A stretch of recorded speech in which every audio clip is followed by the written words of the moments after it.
Hello అండి, hi అందరికీ, good evening. ఇదేంటంటే మామిడి టెంకలు అనమాట. ఇందులో ఈ చిన్న చిన్నగా ఉన్నవి మూడు ఉన్నాయన్నమాట. ఈ చిన్న చిన్న టెంకలు మూడు బాగా పచ్చివి అనమాట. తర్వాత పండువి, తర్వాత ఇంకొన్ని పెద్దవి కూడా ఉన్నాయి. ఇవి కూడా పచ్చివే, కాకపోతే ఇవంతా పులుపు లేదు. పులుపు ఉన్నవి ఉన్నాయి, పులుపు లేనివి ఉన్నాయి.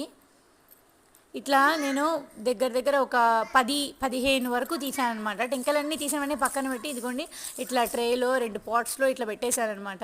నా టార్గెట్ ఏంటంటే ఈసారి వచ్చిన ప్రతి మామిడికాయ కూడా ఏది కూడా వేస్ట్ కాకుండా నేను ప్రతి ఒక్కటి చెట్టు పెట్టాలనుకున్నాను. ఎందుకో టార్గెట్ అలా వచ్చేసింది.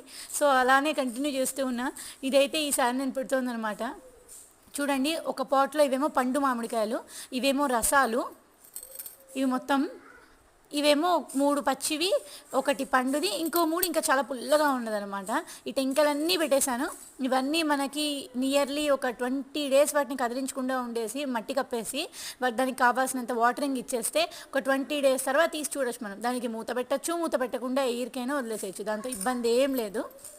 చూడండి ఎట్లా ఉందో చూసి లైక్ చేసి కామెంట్ చేయడం మాత్రం మర్చిపోకండి. కొత్తగా చూస్తున్న వాళ్ళైతే సబ్స్క్రైబ్ చేసుకోండి, ఫాలో అవుతున్న వాళ్ళైతే లైక్ చేయడం మాత్రం మర్చిపోకండి. బాయ్.